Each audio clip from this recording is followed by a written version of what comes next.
NT Ramarao గారితో మీకు ఇప్పుడు ఆ సినిమా ద్వారా జరిగింది, మళ్ళీ రామారావుతో మీకు సర్దుకుందండి తర్వాత రోజుల్లో? అంతేనా, అలాగా మళ్ళీ ఇంకెక్కడ కలయికగానే? అప్పుడు రామారావు గారు బ్రహ్మర్షి విశ్వామిత్ర అనుకుంటా సినిమా చేశాడు, ఆయన ఓన్గా తీశారు రామారావే. అవును, అదే ముఖ్యమంత్రి ఎందుకు చేయకూడదని ఆయన బాడీ వీడు ఎందుకని ఓన్గా తీశారు. ఆ సినిమాకి డబ్బింగ్ చెప్పడానికి మద్రాసు వచ్చాడు. చెప్పి వెళ్ళిపోతూ ఎయిర్పోర్ట్లో యాక్చువల్గా ఆయన వచ్చారంటే 100 మహాత్ములు వస్తారు కదా. అవును కదా. 25 మంది పక్కన మంచి ఆజానుబాహు పచ్చని డ్రెస్సు సన్యాసిని వచ్చేకు పోగు కిర్రి కిర్రి కిర్రమంటూ చెప్పులు వేసుకుంటూ వస్తున్నారు. ఆ క్రితం రోజు ఏంటంటే మద్రాసులో ఈ ప్రొడ్యూసర్స్ కౌన్సిల్ లాంటిది ఏదో పెద్ద మీటింగ్ జరిగింది. దానికి హైదరాబాద్ నుంచి వీళ్ళందరూ పెద్ద పెద్ద వాళ్ళందరూ కూడా వెళ్ళారు, ప్రొడ్యూసర్లు అందరూ. ఓకే. సరే అందరూ ఇటు ఓళ్ళు ఉన్నారు, ఆయన అట్లా వస్తున్నారు, రామారావు వస్తున్నారు, ప్రతి ఒడు అటే చూస్తున్నారు. అట్లా నేను నాకు ఎందుకు వచ్చిందో ఐడియా, కావాలన్నా సూట్ కేసు అక్కడ పెట్టి మన విజయ్ చంద్ర లేడు, అవును అతనున్నాడు నా ముందు, మరి అతను గుర్తుందో లేదో, సూట్ కేసు అక్కడ పెట్టి ఒక్క నిమిషం సూట్ కేసు చూస్తుండ అన్న. ఏంటంటే బాత్రూమ్ అన్నాడు, ఇప్పుడే వస్తానని వెళ్ళిపోతాను. వెళ్ళి రామారావుకి నమస్కారం సార్ అన్నాను. అంటే అందరూ అట్లా చూస్తున్నారు, అయిపోయారు ఎండి కొడుకు చంపేస్తాడు ఆయన. ఆయన కావాలన్న ముందు అని గుర్తుపట్టాం బ్రదర్, విన్నాను మీరు చాలా మంచి ఆర్టిస్ట్ అని విన్నాను. చూసారా, కీప్ గుడ్ హెల్త్, చూసారా హెల్త్ బాగుండటం వల్ల ఇది భగవంతుడు ఇచ్చేది, మే గాడ్ బ్లెస్ యూ అని బలం తట్టాడు.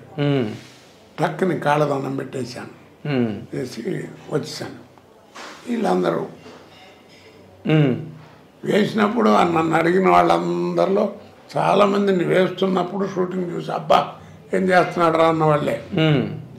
ఏం బుద్ధి ఉందో లేదు నీకు, సాచోటి పీస్తే ఏమయ్యేవాడు, ఆయన మహానుభావుడు ఊరుకున్నాడు, ఆయన పర్సనల్ పీకే అంటున్నాడు, చెంప పగిలిపోయి మొహం చచ్చేవాడి అని మొదలెట్టారు. సరే విని విని 5 నిమిషాలు ఆగి, మీలాంటి దిక్కుమాలిన ముండాడుగులతో రోజు తినే దిట్లు ఓ దెబ్బ కొట్టాడు అనుకోండి అకౌంట్ క్లోజ్ అయిపోతారా, అంతే కదా. అంతే, అకౌంట్ సెటిల్ అయిపోతే ఎవడు మాట్లాడ్డా అని అంటే అందరూ ఓర్ని గుండె దేరింతారు అని అందరు నన్ను తిట్టారు. తిట్టంటే నా మెచ్చుకోవడం అదేలేండి, గుండె ముండేవాడు కానీ అదే అదొక ఇన్సిడెంట్. తర్వాత మీరు ఇప్పుడు ఈ మండలాధీశుడు అవన్నీ అయిన తర్వాత మీకు ఒక మెయిన్ స్లాట్ అంటే అంతవరకు మీరు బాగా బిజీగా ఉన్న ప్రతిఘటన తర్వాత మీకు వచ్చిన పేరు? ఆ టైంలో మన మోహన్ బాబు గారు ఒక సినిమా తీశారు రామారావుని పెట్టి, మేజర్ చంద్రకాంత్. దాంట్లో 3 రోజులు డేట్ అని చెప్పి 2500 చెక్ కూడా పంపించాడు మోహన్ బాబు గారు. అమ్మయ్య అనుకున్న మహానుభావుడితో వేషం దొరికిందిలే అని. అది పరుచూరు గోపాలకృష్ణ నేను వేయాలని చెప్పి లేకుండా ఆయన వేసాడు. సో అలా మిస్ అయిపోయింది రామారావు, మిస్ అయిపోయింది. ఆయనతో ఒక్కడితేనే చేయలేను నేను ఇండస్ట్రీలో. ఆయనతో నందే వాటి తీసుకున్నాను, అన్నీ తీయించుకున్నాను, ఆయన ఇచ్చారు, నేను కానీ యాక్ట్ చేయలేను. ఓకే. కానీ మీరు రామారావు గారి తాలూకా సినిమా ప్రయాణం, ఆయన పాత్రలు కానీ లేకపోతే ఆయన రాజకీయ ప్రస్థానం కానీ టోటల్గా జీవితం మీకు చూస్తే మీరు ఒక సీనియర్ నటుడుగా, సరే ఎంతో కొంత మీకు పొలిటికల్ సాంగత్యం మీకు కూడా ఉంది కాబట్టి ఆయన మీద మీకు ఏమనిపిస్తుంది సార్, ఆయన గురించి మీరు తలుచుకున్నప్పుడు? ఒకటే మాట అండి, కారణ జన్ముడు అంతే. మళ్ళా ఇంకో రామారావు పుడితే తప్ప ఎన్టీ రామారావు లేడు, అంతకంటే పెద్ద మాట లేదు ఇక ఆయన గురించి. అవునండి, అవును. ఒక ఘంటసాల వెంకటేశ్వరరావు, ఒక ఎన్టీ రామారావు గారు, వాళ్ళంతా కారణ జన్ములు. అవునండి, ఒకసారి పుడతారు. ఇంకే మళ్ళా ఘంటసాల లేడు, అవును, రామారావు ఏది అదండి. ఆ మాట అంటే మరి వాళ్ళ అబ్బాయిలకి వాళ్ళకి కోపం రావచ్చేమో రామారావు, ఆయనక్కడ మహానుభావుడు, వాళ్ళే చెప్తారు కదా నాన్నగారు. అవును, బాలకృష్ణ గారు ఎప్పుడు ఆయన నోట్లో ఎప్పుడు నాన్నగారి పేరే ఉంటుంది, పేరే ఉంటుంది. తర్వాత డైలాగులు కూర్చుంటే ఆయన డైలాగులు చెప్తుంటారు. అవును, కాబట్టి ఆయన ఇది అంటే కారణ జన్మలు ఎందుకంటున్నానంటే ఒక్క వ్యక్తి, ఒకే ఒక వ్యక్తి కడివడి పాలల్లో విరిగిపోవాలంటే ఒక్క ఉప్పు కడికి చాలన్నట్టుగా ఇంతమంది కోట్ల మంది తెలుగు వాళ్ళు ఉంటే మహానుభావుడు ఒక్కడు నిలబడి 6 నెలల్లో కాంగ్రెస్ గవర్నమెంట్ పడగొట్టి పట్టుదల బట్టి దేశమంతా తిరిగి ప్రపంచ ఖ్యాతిగాంచాడు ఆ ఒక్క ఎలక్షన్తో. ఒక్కడు మర్చిపోయాడు. తర్వాత పక్కన చేరిన భజన సమాధానం పక్కన పెట్టింది. అవునండి. ఒకే ఒక్కడు. ఆయన లేకపోతే ఏముంది? ఏం లేదు, సినిమా లేదు, తెలుగుదేశం అన్నదే లేదు. లేదు అసలు, పార్టీ లేదు. ఆయన కదా పెట్టాడు. పైగా పార్టీ తెలుగువారి ఆత్మగౌరవం అని అనుభవుడు కారణజన్ముడు అంతే. ఇక అదేలేండి, ఇంకో రెండో పదం లేదు. మీకు సినిమా ఇండస్ట్రీలో బాగా చేయూతనిచ్చి అంటే మీ కెరీర్ స్టెబిలైజ్ అవడానికి కారణమైన వాళ్ళు ఎవరైనా ఉన్నారా, లేకపోతే అంతా మీ స్వయం కృషి మీ అదృష్టం మీద నడిచిందండి? ఇంచుమించు నాకు నా వాళ్ళు ఎవరు లేరండి అసలు.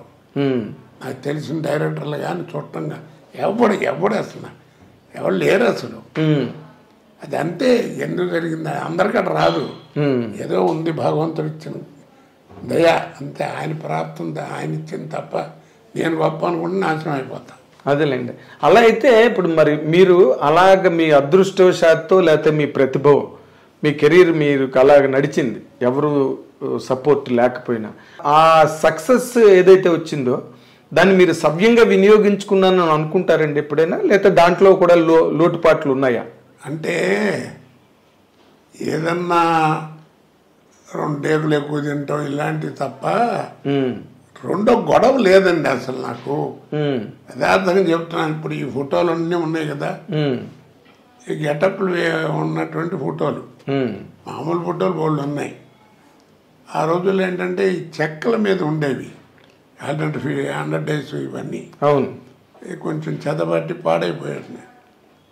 సరే మీకు తెలుసు కదా, నాకు మా అబ్బాయి పోవటం. అవునండి.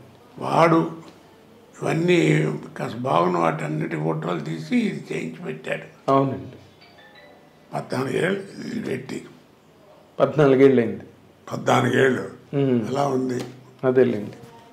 అంటే లోటుపాట్లు మీరు ఏం ఫీల్ అవ్వట్లేదు? వెనకాతలకు ఒకసారి వెనక్కి తిరిగి చూసుకుంటే అరే నేను ఆ పొరపాటు చేశాను. పొరపాటు అంటే నాకు పనే ఉందండి. ఇప్పుడు నాకు అంటే గొప్ప చెప్పడం కాదు. ఇప్పుడు నా పక్కన కనీసం ఒక 50 మంది లేడీస్ వేసుంటారు.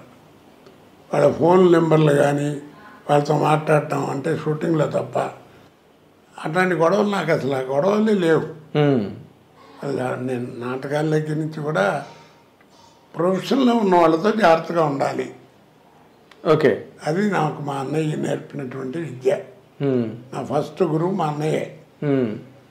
రే తోటి కళాకారుడు ఎవరైనా సరే నిత్య చేసేవాళ్ళు, ముఖ్యంగా ఆడవాళ్ళు ఉంటే చాలా జాగ్రత్తగా ఉండాలి, లేకపోతే కెరియర్ పాడైపోద్ది అనేవారు.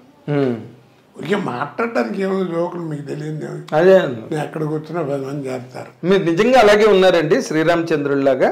శ్రీరామచంద్ర సినిమాకి సంబంధించినంత వరకు అలాగే ఉన్నానండి. అవునా? మీరు నమ్మండి నమ్మకపోండి. కాన్ఫిడెన్స్ ప్రామిస్ చేస్తా. అంతేనా? ఎవరినైనా అడగండి. కాదే నేను అంటుంది ఎవరినైనా అడగ. ఒక పాపులర్ స్టార్గా. అవును.